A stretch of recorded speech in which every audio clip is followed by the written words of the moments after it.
دیدن این مستند برای افراد زیر 18 سال ممنوع می باشد.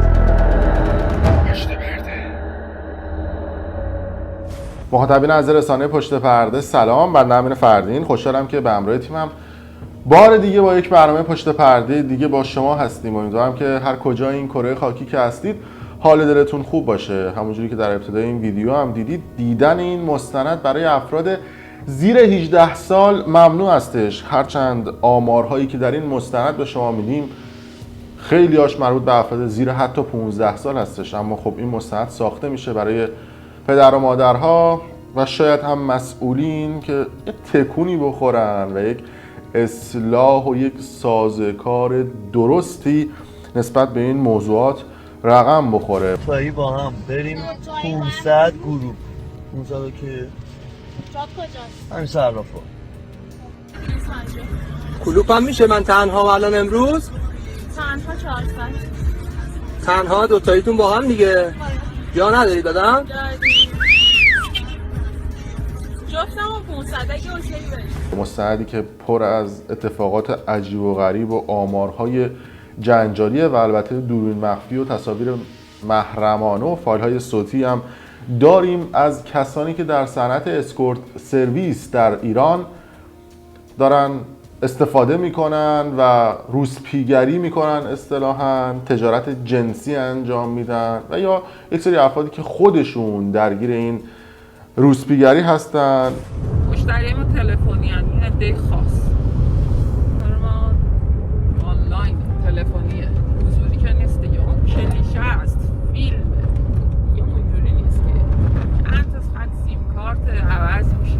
ثابت هم نیست. فکر میکنم که یک مستند شاید تلخ برای ما مردم باشه، اما قبل از اینکه این مستند رو شروع بکنم یه لطف بکنید اگر کانال یوتیوبی برنامه پشت پرده رو سابسکرایب ندارید، دکمه قرمز رنگ این پایین هست نوشته سابسکرایب که بتونید ویدیوهای قبلی ما رو ببینید و ویدیوهای جدید ما رو هم بعد از این ویدیو به لحظه بتونید ببینید. اگر هم گوشیتون فارسی هستش روی دکمه مشترک شدن بزنید که بتونید ما رو دنبال بکنید. مخاطبین عزیز رسانه پشت پرده سلام، لطفاً ما رو سابسکرایب کنید. ما نشان نقره یوتیوب رو دریافت کردیم، خواهش میکنم ما رو سابسکرایب کنید. دوستان عزیز برای بار چندم دارم میگم ما رو سابسکرایب کنید. آقا سابسکرایب کن که من میخوام چیکار کنی؟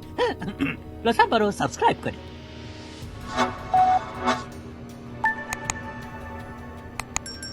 اما میخوایم در خصوص روسپیگری و تجارت جنسی در ایران با شما صحبت بکنیم. میدونید که در ایران روسپیگری یک جرمه و برای افراد متأهل حتی میتونه مرگ هم داشته باشه. با توجه به احکام اسلامی که اتفاق افتاده یک گریزی میزنیم به 40 سال پیش و قبل از انقلاب ایران و در اون زمان روسپیگری در ایران اصطلاحاً قانونی بود. یه سری جاها بود، شهر فرنگ بود، قسمت‌های مختلف بود که هر کسی اگر نیازی داشت میرفت اونجا و خدمات جنسی و سکسیش رو دریافت میکرد. خلاصه میکده و مسجد کنار همدیگه بودن، یعنی اون کسی که دوست داشت میرفت مشروبش رو میخورد، کار روسپیگریش رو میکرد، اون کسی هم که دوست داشت میرفت دعا میکرد و عبادت میکرد و هر کسی احترام میذاشت به رفتار اعمال طرف مقابل. چیزی که ما در اروپا هم میبینیم، کلیسا وجود داره، یه سری مراکز ارائه خدمات جنسی وجود داره. مثلا در همین آلمان هر کسی دوست داشته باشه میره کلیسا، تازه مسجد هم هست توی شهر ما، بیشتر مال ترکاست البته. اگه دوست داشته باشه میره مسجد، هر کسی هم که دوست داشته باشه میره خدمات جنسی دریافت. کشورهای اروپایی هستند که تنفروشی را قانونی کردند و تحت کنترل قرار دادند. دانمارک، هلند، آلمان، سوئیس و یونان از جمله این کشورها هستند. در سوئیس به تنفروشی نگاهی حرفه‌ای می‌شود و زنان بالای 16 سال می‌توانند وارد این حرفه شوند. در زوریخ حتی پارکینگ‌هایی برای ارتباط بیشتر بین مشتری‌ها و تنفروشان ایجاد شده. یکی از مقامات شهرداری زوریخ می‌گوید مشکلات در سال‌های اخیر با توجه به سیل مهاجرت از اروپای شرقی خصوصا رومانی بیشتر هم شده است. به آلمان می‌رویم. بازگشایی خانه‌های قانونی فحشا در این کشور با وجود مشکلات زیادش درآمدزایی فراوانی هم دارد. اقتصاد تنفروشی در این کشور سالانه نزدیک به 14 میلیارد یورو سودآوری دارد و نزدیک به 400,000 بانوی تنفروش را روانه آلمان کرده است. اما بعد از اینکه انقلاب شد یه سری آدم‌ها ریختن تو خیابون و این مراکزی که اصطلاحاً یه سری خدمات جنسی ارائه میدادن رو به آتیش کشیدن. یه عده‌ای فراری شدن، یه عده‌ای فوت کردن و یک عده‌ای هم با حکم اون زمان خلخالی که بیشتر اعدام‌ها رو صادر می‌کرد اعدام شد. خدا می‌فرماید قاتلوا ائمة الکفر، با سردمداران فساد پیکار کنید و حالا هم وقت اون رسیده است. زمان گذشت، اون زمانها فکر می‌کردن که با اجرای این حکم‌های سنگین جلوی فسادها و این مراکز فساد گرفته میشه و در تفکر خودشون فکر می‌کردن که این بهترین رفتاریه که میتونن داشته باشن با فشار، با محدود کردن آدم‌ها نسبت به موضوعات جنسی که در طول سال‌ها و قرن‌های گذشته هیچ کسی نتونسته جلوشو بگیره. به کجا تشریف میبرین؟ چی؟ جایی میری؟ ماشین پنجا. تو ماشین پنجا؟ جا؟ من که نمیدونم نمیدونم. تو ماشین؟ آره دیگه. تو ماشین که نمیشه که چجوری؟ جفتم من جا ندارم. داری؟ جا داشته باشیم کلوپ هم میای؟ چی؟ کلوپ. آقا اینو بخوایم بیام نفری 200. چه خبره؟ خب دیگه اینجوریه دیگه جا فهم میکنم با ماشین. تو ماشین یعنی سایت فقط؟ خب این میده من که نمیدونم. آره؟ بریم چرا؟ 300 پایین‌تر. 350 رو بریم چقدر؟ 6 ساعت میکشه. 200 میدی؟ 200 میدی؟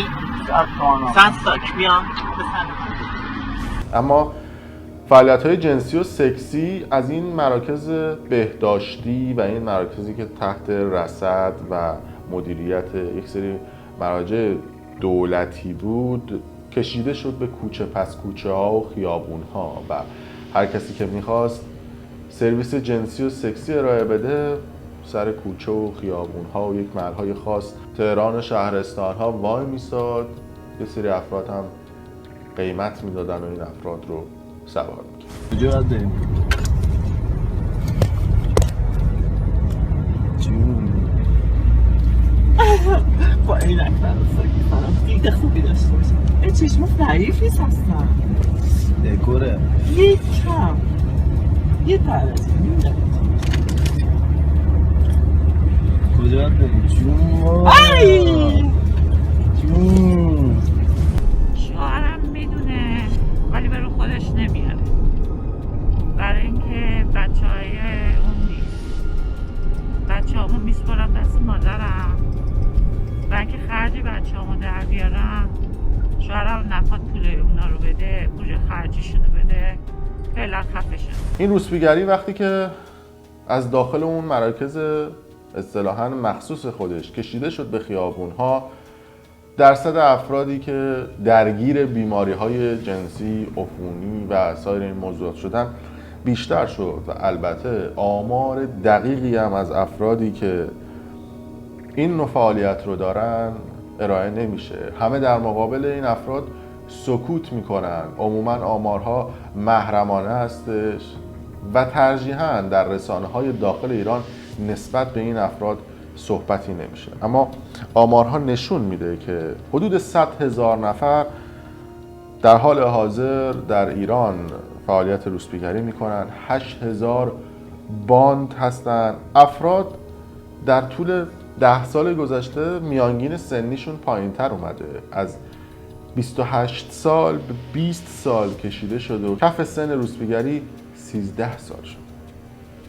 این آمارهای تلخ و این تصاویر تلخ نشون میده که واقعیت جامعه با اون آمارها و ارقامها و صحبتهایی که مسئولین میکنن بین شکاف عمیقی وجود داره. اولین بار من سنم چند بود؟ من 17 سالم بود که بگی پسر پولدار بود. به مامانم گفته بود این دختر تو اگه بیاری مثلا من باشه، من یه موقع حالا مثلا 80 تا 150 تومن بود، گفتم من 1 میلیون بهت میدم دختر تو بده یه شب پیش من باشه. از اون زمان من دیگه واقعا دختر نبودم که هنوزم دیگه ادامه داره. این با مامانم با هم میدید بیشتر. مامانم جدیداً دیگه یه سالی نمیاد. خب منم خیلی حالا نسبت به مامانم خیلی بیشتر طلبه داشتم به قول معروف. آره مامانم گفت تو کارم دیگه رو چی بخوام بگم. آره دیگه عادی مثلا بعد مامانم حتی میگفت برو مثلا یه ماشین میاد دم در برو سوار شو باش برو، حالا نگو پولشو قبلا رشته به حساب مامانم، من میرفتم و میومدم دیگه، با مامان تصفیه حساب میکردم. و از اون طرف قاچاق دختران به دبی و عراق در طول این 5 سال گذشته هم افزایش پیدا کرده. البته اسمش قاچاق هستش، اما مفهوم و منظور تجارت و فعالیت جنسی و سکسی هستش که انجام میشه. دخترانی که با پیشنهادهای بالا و رقمهای زیاد به دبی و از این طرف به ترکیه و حتی عراق میرن. این آمار رو سال 2017 وزارت امور خارجه امریکا تایید کرد که دختران ایرانی به دبی و عراق فرستاده میشن و اونجا فعالیت‌های جنسی و سکسی رو انجام میدن. گفتن هرچی عکستون اونجا به ما گفتن برهنه تر باشه بیشتر در میاریم، بیشتر مشتری میاد، ولی تو تایمی که اونجا هستیم فقط اون عکس ها هست و اصلا تو ایران نه باز میشه، تضمین کرده بودن که باز نمیشه. من در درد میمیریم، ما مردیم از شما، من محشی منو نبرده، من نمیدونم حالا تکلیفم چیه.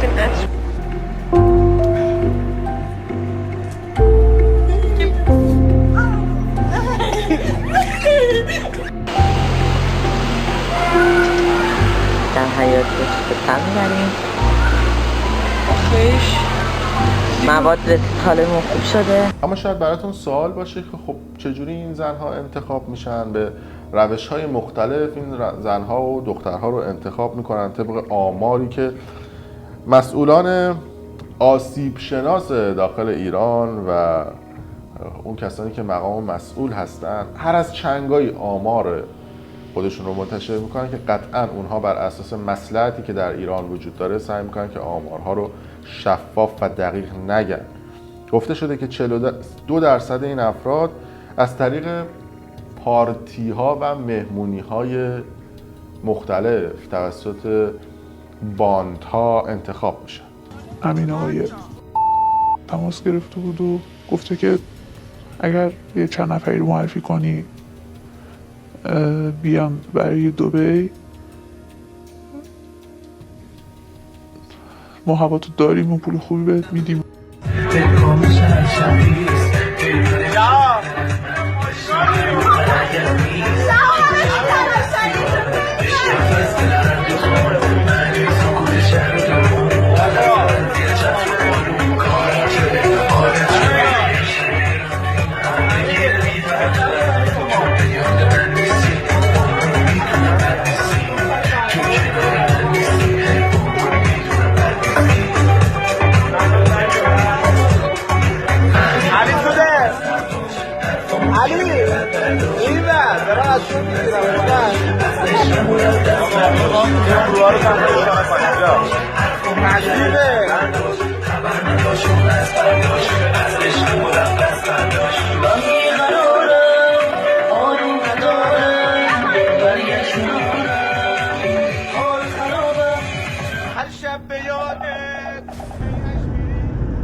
دختره که برات کار میکنن از کجا پیداشون میکنی؟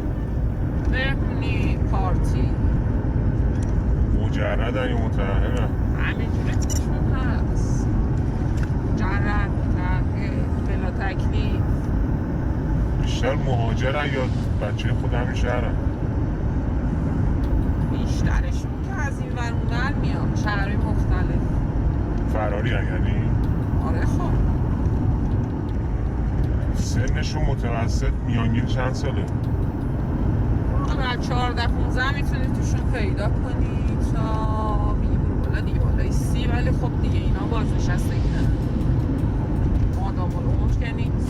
از سمت دیگه 33% افراد توسط شبکه‌های اجتماعی توسط باندها انتخاب میشن و اصطلاحاً براشون مشتری پیدا میشه. و جالبه که در طول 1-2 سال گذشته حتی با وجود کرونا یه سری پارتی های زیرزمینی هم برگزار میشه و افراد میان توی اون پارتی ها و قطعا خودتون بهتر از من میدونید که چه اتفاقاتی صورت میگیره. اما از اون طرف صحبت ها و درد دل های افرادی که خدمات جنسی و سکسی ارائه میدن تلخه، ولی باید گفته بشه چون واقعیتی هستش که وجود داره. خیابون وای میسیم بخیر ماشینای مدل بالا فلان میان بوق میزنن سوار میشیم، به هر حال شرایطمون رو بهشون میگیم. سیبلند میدونیم پولدار، طرف شاسی بلند داره، میاد خب پیشنهادشو میده، میگه خب بریم خونه، میگه ما اینقدر میگیریم، میگه باش بریم خونه. به هر حال پیش اومده که حالا پولو ندن، ولی خب اکثرا میدن دیگه، پولو میدن. یه سری مشتری‌ها که شماره میگیرن همینا دیگه ثابت میشن، دیگه قابل اعتماد ترن. اگه مثلا یکی دو ساعت مثلا 500 600 تومن هزینه، اگه شب تا صبح بخوای پیشتون باشم مثلا 1.5 2 تومن هزینه‌تونه. خب معمولا با 1 تومن دیگه شب تا صبح میشه نرخش اولن اینه. و برای یه بار حالا برنامه و اینا یه بار مثلا سکس حالا در حد یه ساعت یه بار باشه مثلا 300 تومن 200 تومن 500 تومن، بس دیگه به طرف داری. طرف رو میبینیم، اگه پولدار باشه نرخ بالا میزنه، اگه پولدار نباشه کمتر میزنه. بله، زنانی که تنشون رو و مردانی که پولشون رو در این بین معامله میکنن و طبق صحبت‌هایی که این زنانی که اصطلاحاً روسپیگری میکنن کردن، گفتن که بیشتر مردهای متأهل مشتریهای این زنان هستن و میگن که دردسرشون هم کمتره. عمق فاجعه اینجاست. ببینید تأهلا بهتره، راحت‌تره، پول بیشتر میدن، راحت‌تر خرج میکنن، دردسرشون خیلی کمتره. آره بابا، همیشه هم میترسن که بخواد لو بره و اینا، خودشون زودتر میریچن ایران. کار کردن باشون خیلی بهتره. الان خب بهتر میشه تیغشون. داشتم که پیرمرده یه جوری پیگیر بود. ببین من میرفتم مسافرت 2 ماه لنگ میمون به هیچکی نمی‌کنم، فقط مسائل خودم. ولی خب گذاری و اینا بی خود نیست که در طول سالهای گذشته آمار طلاق بالا رفته. البته شاید گرونی ها بی تاثیر نبوده، یه عده به خاطر اینکه بتونن خرج خودشون و خانوادهشون رو به دست بیارن روسپیگری میکنن، وگرنه بیش از 99% این افراد از روی اجبار تن میدن به این نوع روسپیگری ها. یکی از دلایلش میتونه مشکلات خانوادگی، عاطفی و حتی مشکلات مالی باشه. در طول چند سال گذشته هم خب دیدید دیگه گرونی و فقر و این مشکلات هم باعث شده که یه عده از افراد تن فروشی بکنن و آمار در خصوص افراد مختلف که شغل‌ها و کارهای مختلف دارن هم متفاوته. این آمار رو ببینید. به طور تقریبی حدود 25% از زنان تنفروش محصلند، حدود 20% دانشجو، حدود 10% شغل آزاد دارند، بین 7 تا 8% هم کارمند بخش‌های مختلف در شرکت‌های خصوصی اند. 50% زنان تنفروش خانه‌دارند، اغلب آنان در سنین ابتدایی جوانی 20 تا 29 ساله. چیزی حدود 17% زنان کارگر هم در این بازار کارگری می‌کنند، کارگران جنسی. اما عمق فاجعه اینجاست. قیمت بعضی از این افراد حتی 2000 تومان، 5000 تومان و 10,000 تومان که تنفروشی میکنن و روسپیگری میکنن و این قیمت ها اگه بخوایم به یورو دلار بخوایم بگیم میشه 50 سنت. اکال نمیکنم، میدونی من سکس رو دوست دارم. چند حالا؟ 10 تومن. گروپ بریم؟ گروپ چیه؟ 3-4 تا بشیم. نه بی خود نیست که خیلی از مردان عراقی یا سایر کشورها برای دریافت کردن سرویس‌های جنسی به ایران میان، به خاطر اینکه ارزش پول ایران پایینه. بسیاری از این افراد با مشکلات مالی دست و پنجه نرم میکنن و با پولی هلوهوش شاید $5 $10 و نه شاید هم $15، حالا جهنم از ضرر، برای اونها $30 میتونن خدمات جنسی رو دریافت بکنن و این خرج کردن پولها شاید توی کشور خودشون باید 10 برابرش صورت بگیره که بتونن این خدمات جنسی رو دریافت بکنن. هذا خميني مو؟ خميني هذا خميني؟ هذا خميني؟ خرب ربه شو هاي الفلوس اللي راح فيها كلها تشبيها قهوه. اسمع خليني اسولف قهوه وتجيب مسواق كامل مال 3 ايام للبيت وتاخذ كروه تفطر بيه ايران كلها ذني فلوس ذني كلهن كلش قد يساوي. بله، چیزی که مشخص هستش سکوت مسئولین، آمارهای مخفی و واقعیتی که وجود داره، سه مثلث اتفاق تلخ برای روسپیگری در داخل ایران هستش که همه سعی میکنن صحبت بکنن و بگن که همه چیز گل و بلبله، اما واقعیت‌های جامعه چیز دیگه ایه و باید خانواده ها مراقب باشن و فرهنگسازی درستی توی جامعه صورت بگیره که ما شاهد این اتفاقات عجیب و غریب نباشیم. مثلا در تاریخ 26 آذر 98 خبری منتشر شد که داخل قبرستان ها میان و یک سری افرادی که حتی جا واسه خوابیدن ندارن خدمات جنسی داخل گورها میدن، یعنی گورهایی که کندن و حتی اونجا زندگی میکنن، همونجا هم خدمات جنسی و سکسی ارائه میدن. این یک اتفاق تلخه. در کوچه پس کوچه ها هم در خیابون ها هم خودتون بهتر دیدید با قیمت های خیلی کم برای گذراندن زندگیشون. کدوم پاسخگویی به جایی رسیده وضعیت حکومت اسلامی ما که دختران شیعه رو میبرن در کشور امارات به حراج میگذارن؟ اونجایی که علی فریاد میزنه اگر مرد مسلمان از قدس بمیرد رواست، این وزیر اطلاعات جمهوری اسلامی که از قدس نمیمیره انسان نیست. فکر کن دختر خودت آقای یونسی دارن توی امارات میفروشنش. آقای خاتمی فکر کن دختر جوان خودتو دارن میفروشنش. چطور میتونی سر راحت زمین بذاری شبها؟ در هر صورت امیدواریم که یک تصمیم درستی گرفته بشه. اگه قبل انقلاب این مراکز مخصوص روسپیگری رو آتیش زده بودن به خاطر این بوده که جلوی این آمار گرفته بشه و جلوی این اتفاقات مثلا گرفته بشه، اما بعد از انقلاب همه اینها به کوچه و پس کوچه ها و خیابون های شهرهای کوچیک و بزرگ رفت و اون کسانی که اون موقع تصمیم گرفتن که این افرادی که خدمات جنسی ارائه میدن اعدام بشن حالا دنبال چی میگردن و الان باید راه حل ارائه بدن. شاید باز هم میخوان بگیرن، ببرن، دستگیر کنن، اما این راه حل ماجرا نیست. راه حل برمیگرده به یک قانون درست، فرهنگسازی و شاید هم یک سری مراکزی که به این افراد ارائه سرویس بکنه. و یه عده میگن خب چرا این کارها برن ازدواج بکنن، برن به صورت حالا خودمونی خودشون حلال این کار رو انجام بدن، اما با این وضعیت گرونی چجوری افراد میتونن ازدواج بکنن؟ خودشون هم که میگن خود ارضایی که اصلا ضرر داره، نباید اتفاق بیفته. الان یک زن و شوهر که بخوان تشکیل زندگی بدن در بدترین حالت ممکن باید 50 میلیون پول پیش داشته باشه. در بدترین حالت ممکن یه یخچال و یه فرش و یه تلویزیون و یه وسایل اولیه زندگی بخوان داشته باشن باید 100 میلیون تومان پول داشته باشن.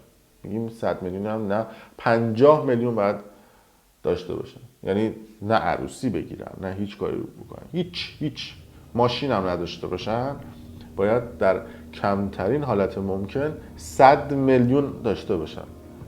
با حقوق کارمندی 1.5 و 2 میلیون و 3 میلیون باید طرف، حالا ما میگیم 3 میلیون، 33 ماه کار بکنه، یعنی 3-4 سال هیچی نخوره، هیچی هم نخره، هیچ پولی هم به کسی نده، پول موبایل و اینترنت و اینا هم نده تا بتونه وارد یک زندگی مشترک بشه. از اون طرف اگر کار درست حسابی هم پیدا بکنه. معضلات و مشکلات نسبت به این موضوعات عجیب و غریبه و لایه‌های پنهانی داره. وقتی سن روسپیگری در ایران کفش به 13 سال میرسه و از 20 سال بیشتر این افراد روی میارن به این موضوعات، دیگه خودتون پی ببرید که عمق فاجعه و اتفاق کجا هستش. الان دیگه خیلی تو ماشینم اوکیه، چون جا ندارن، همشون هم که ماشاءالله متأهلن، دیگه تو ماشینم اوکی میشن. همه جای شهر میریم، فرقی نمیکنه، همه جا مشتری هست. بالای شهر خیلی بیشتره. ما خودمون خونه داریم، 2-3 نفریم، بچه‌ها به پامون هستن. اوضاع خرابه، ما خیلی خوشمون نمیاد ولی دیگه مجبوریم. الان همه چی گرون شده، بعد یه جوری خرج زندگیمون رو در بیاریم دیگه. دیگه کار نداشته باشم خب دیگه این کار بلدم دیگه. الان اگه به نرخ امروز بخوام بگم کمترینش 200 تومنه، بیشترینش هم دیگه 1 تومن 2 تومن اینا هستش. ولی کمترینش دیگه الان هست دیگه، تو خیابون بگذری 100 تومن هم شاید بشه. بعضی وقتا اون هستن که خیابون یه لحظه سوار میشن هم میری ببخشید بعد تو هم ماشین یه حرکتی بزنی. حالا اگه اوکی‌تر باشن که 1 تومن هزینه کنی بری خونه بشینی مشروب دور همین ریلکس‌تر و راحت‌تر باشیم که 1 تومن هم هزینه. من خودم مثلا شاید ماهی مثلا 2 تومن اینا، ولی دوستان هستن که مثلا ماهی 5 تومن قشنگ دارن. در هر صورت مرسی که تا این لحظه با ما بودید. خیلی دوست دارم این ویدیو رو به اشتراک بذارید. در سری افراد امیدوارم که جواب درست حسابی و قانع کننده نسبت به حتی قاچاق دخترها، حتی روسپیگری در داخل ایران و سایر موضوعات داشته باشن. دوست دارم که نظرات خودتون رو هم برای ما کامنت بکنید. اگر دوست داشتید لایک کنید و برای دوستان خودتون به اشتراک بذارید. مرسی که تا این لحظه با ما همراه بودید. تازه این لوگو هم من نگاه کنم ببینم درسته.